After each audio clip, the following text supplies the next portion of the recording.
What if I told you that everything you think you know about ancient Egypt is only the beginning? Two legendary cities once ruled the Mediterranean. Thonis-Heracleion, where pharaohs and Greek heroes walked among gods. Canopus, city of miracles, where pilgrims believed the divine became real. And then, the earth moved. Not war, not conquest, but catastrophe. So sudden, so absolute, they vanished in a single terrifying moment.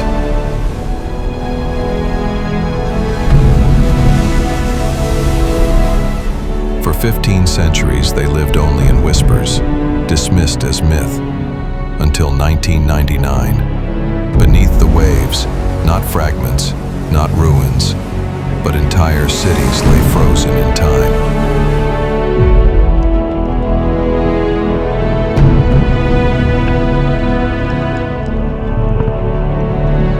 This is the moment when legend became reality.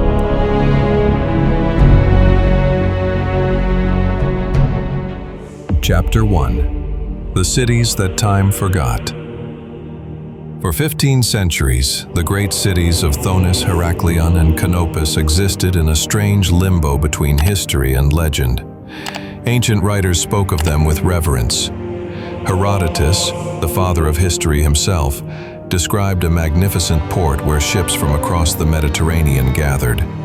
Strabo told of temples dedicated to Heracles, of Helen of Troy seeking shelter in these very harbors. But where were they? Early archaeologists dug frantically across the Nile Delta. They found pottery shards. They found ruins of lesser settlements. But the great cities?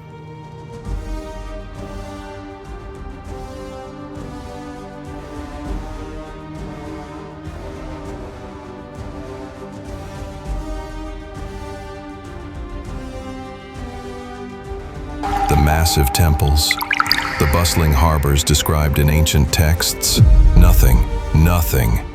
The idea that major cities could lie kilometers offshore, deep underwater, was simply unimaginable at the time.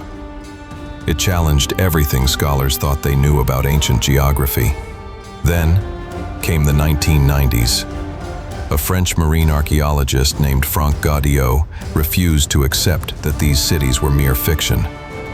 Where others had searched with shovels and speculation, Gaudiot arrived with side-scan sonar, nuclear magnetic resonance magnetometers, sub-bottom profilers, technology borrowed from oil exploration, weaponized for archaeology. These weren't random treasure hunters stumbling upon ancient gold. This was systematic, scientific. For years, Gaudiot's team methodically mapped the seafloor, peering through layers of sediment, searching for anomalies that might reveal what lay beneath. And then, in the year 2000, 6.5 kilometers from the modern shoreline, the instruments detected something extraordinary. Massive stone structures, regular patterns, the unmistakable signature of human civilization. The first stone block emerged from the Mediterranean on a winch cable, covered in hieroglyphs, still bearing the carved images of ancient gods. After 1,500 years of mystery, Thonis-Heracleion had been found. Chapter 2. When the earth itself betrays. But how do entire cities simply disappear beneath the waves? The answer lies in a geological tragedy that unfolded over centuries. A perfect storm of natural forces that would ultimately doom two of the ancient world's greatest ports. The Nile Delta, for all its fertility, for all its life-giving floods, was built on a foundation of sand, unconsolidated sediments, soft clay. The very soil that made Egypt rich was geologically unstable. Two forces worked in terrible partnership. First, the relentless rise of sea levels over 25 centuries. Second, the slow, inexorable sinking of the delta itself. river sediment, pressing down, compacting, causing the entire region to subside. 4 to 5 meters, that's how much the land sank over the millennia. Imagine entire neighborhoods, slowly, gradually, beginning to flood during high tides. Ancient streets becoming canals, ground floors becoming basements. The sea claiming inch by inch what had once been solid ground. But gradual subsidence wasn't the killer blow. No, the final catastrophe came suddenly, violently, in a geological phenomenon called soil liquefaction. Picture this: beneath the great temples, beneath the massive stone statues, beneath the harbors and warehouses, lay layers of waterlogged clay and silt. For centuries, they held firm, but they were a geological time bomb, waiting for the right trigger. An earthquake, perhaps a tsunami, maybe an unusually severe Nile flood. The exact trigger is lost to time. But when it came, the effects were catastrophic. The very monuments to their wealth and power, the massive stone temples dedicated to their gods, the colossal statues of their pharaohs, these symbols of permanence, became the instruments of their own destruction. Thousands of tons of granite and limestone, pressing down on unstable soil, turning solid ground into liquid mud in moments.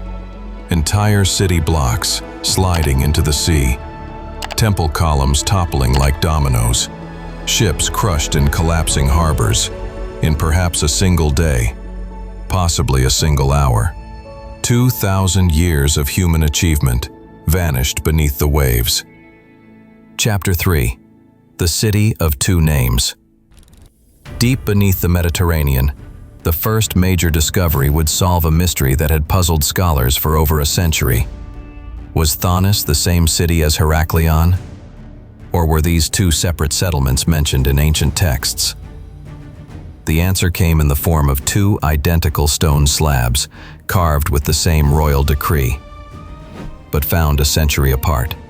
The first, discovered in 1899 at Naucratis, mentioned taxes collected at a town called Thonis. The second, lifted from the sunken ruins in the year 2000, contained the exact same text, but ordered its placement at Heracleion. One city, two names. Thonis, the Egyptian name used by local administrators. Heracleion, the Greek name adopted by Mediterranean traders. The bilingual identity of a cosmopolitan port city, frozen in stone. Before Alexandria rose to dominate Egyptian commerce, Thonis-Heracleion was the gateway to Egypt. Every ship sailing from Greece, every merchant seeking Egyptian gold, every diplomat carrying royal correspondence, all had to pass through this mandatory port of entry. The archaeological evidence paints a picture of staggering maritime activity.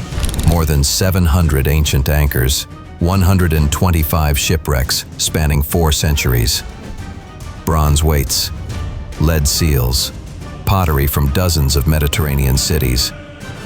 This wasn't just a port, it was the nerve center of international trade. But this was no free market. The decree of Nectanebo, carved in stone, reveals the iron fist within the commercial glove.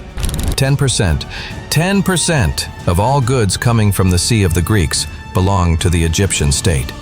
Gold, silver, timber, luxury goods, all taxed to fund the temples and palaces of the pharaohs. The Greeks weren't colonial masters here. They were guests, operating within a system designed and controlled by Egyptian royal authority. Thonis-Heracleion wasn't a Greek colony. It was an ancient, special economic zone, extracting wealth from international trade to strengthen Egyptian power. Chapter 4. Sacred Waters and Divine Mysteries. But Thonis-Heracleion was far more than a commercial hub. At its heart stood the great temple of Amun-Gareb, the supreme god of Egypt, whom the Greeks identified with their own hero god Heracles. From this identification came the city's Greek name. Each year, this temple became the starting point for one of ancient Egypt's most spectacular religious festivals, the Mysteries of Osiris. The myth of Osiris, his death and resurrection, formed the very foundation of Egyptian beliefs about the afterlife. Picture the scene, if you will. A ceremonial barge, gilded and carved with hieroglyphs, carrying a golden statue of Osiris himself, processing through the canals of Thonis-Heracleion. Thousands of pilgrims lining the waterways, priests chanting, incense burning, the air thick with devotion and anticipation. The sacred vessel would travel the waterways, from the temple of Amun-Gareb to the neighboring city of Canopus, where Osiris had his own magnificent shrine. This wasn't merely a local ceremony.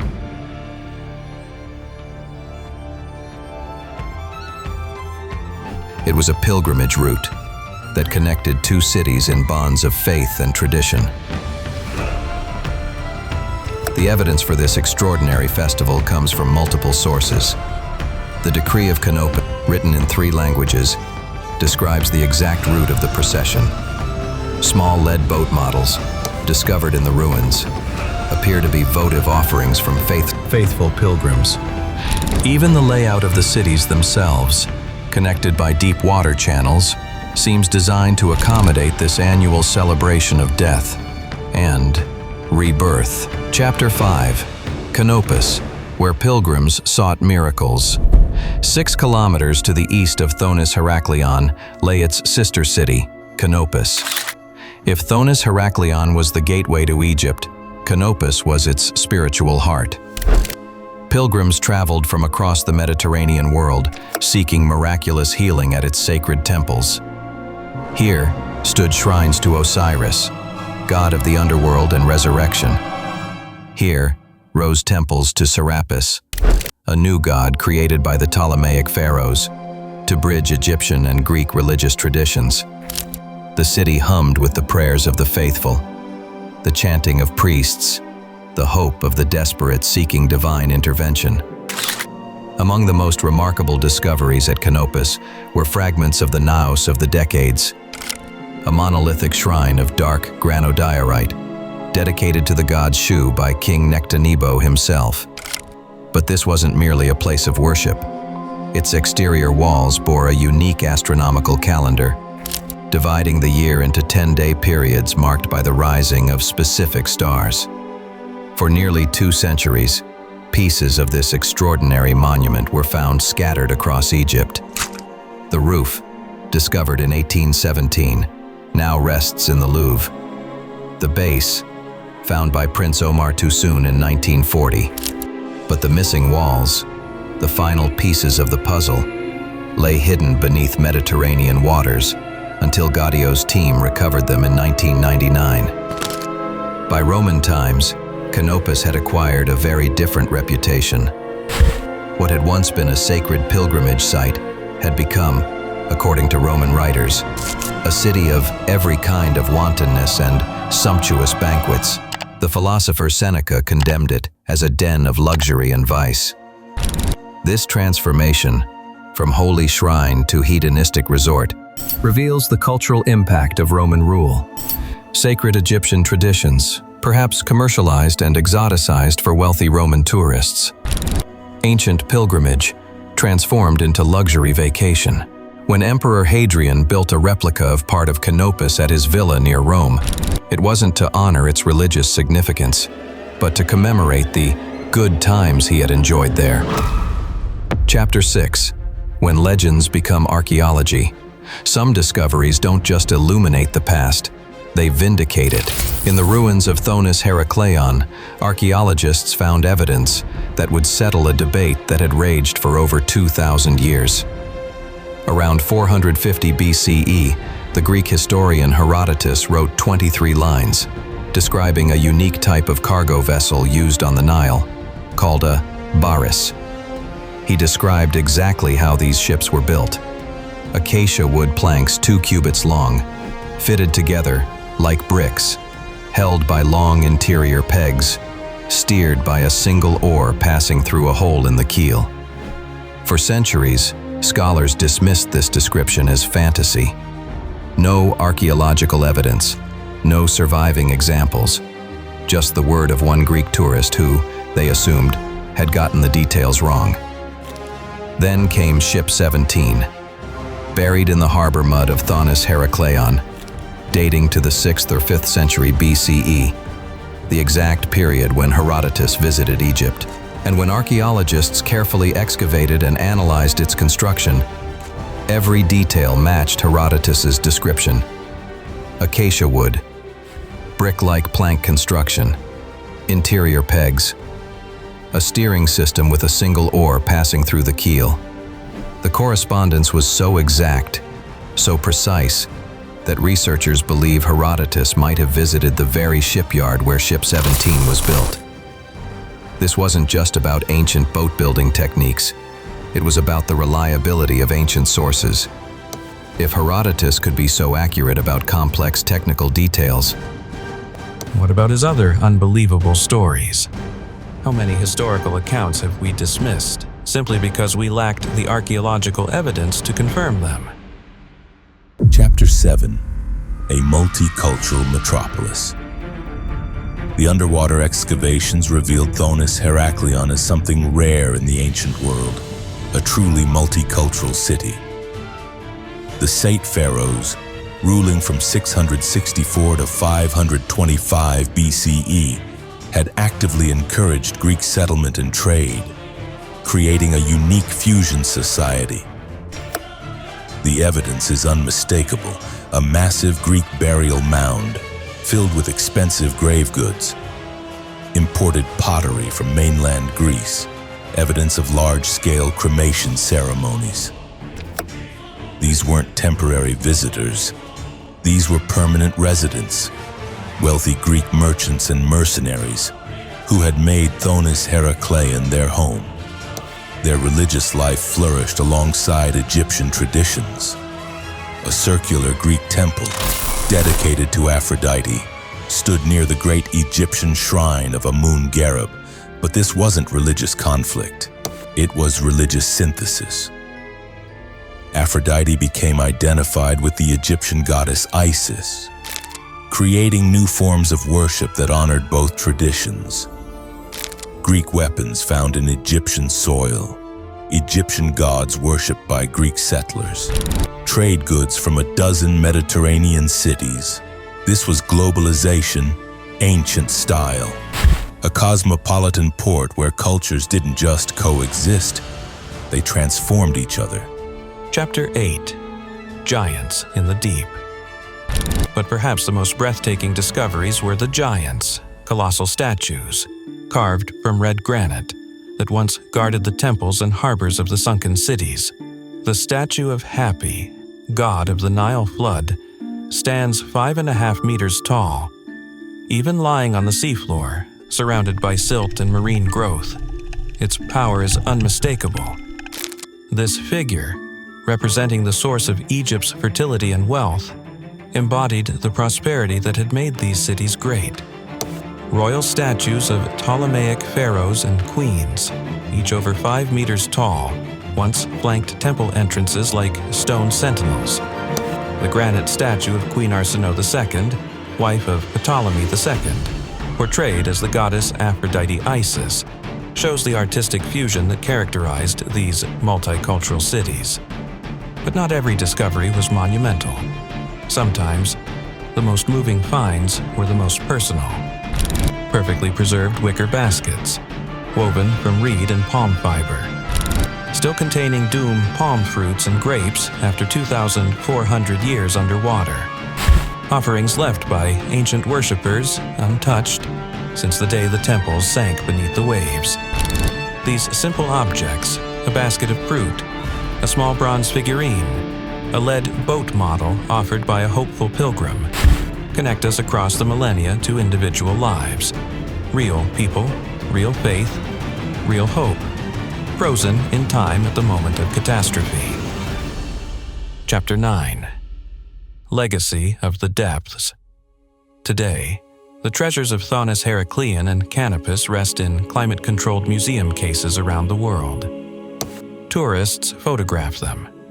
Schoolchildren study them. Scholars publish papers about them. But their true legacy lies deeper than any museum display. These cities remind us that nothing, no matter how permanent it seems, is guaranteed to endure. The mightiest temples, the richest ports, the most powerful civilizations, all exist at the mercy of forces beyond human control. Yet, paradoxically, it was the very catastrophe that destroyed them, that preserved them. Had Thonis-Heracleion and Canopus remained above water, they would have been rebuilt, reused, their stones carried away for other projects. Like so many ancient cities, they would have vanished through the gradual erosion of time. Instead, the Mediterranean became their tomb and their sanctuary. The salt water that ended their life as living cities began their eternal existence as archaeological treasures. Every statue, every inscription, every humble offering, protected by meters of sand and silt, waiting for the moment when human technology could finally reach them. In 1992, when Frank Gaudio first began his systematic search, the idea of finding major ancient cities beneath the sea seemed almost impossible.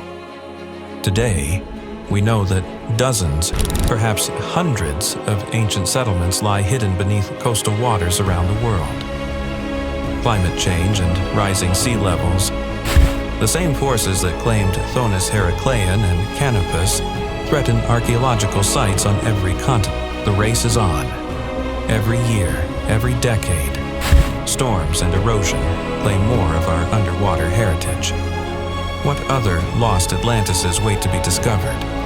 What other civilizations, dismissed as myth, actually lie sleeping beneath the waves?